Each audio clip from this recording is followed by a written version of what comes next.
My name is Marty Ludis, and I'm a fingerprint examiner and the developer of the Fingerprint Paradigm training curriculum.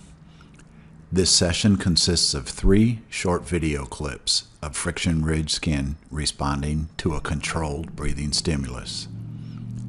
After you view each clip, photographs of the response will also be displayed.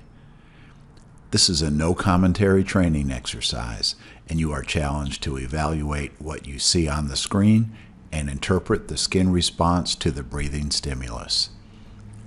After you view the video, you can proceed to the Fingerprint Paradigm instructional tutorial that explains the content.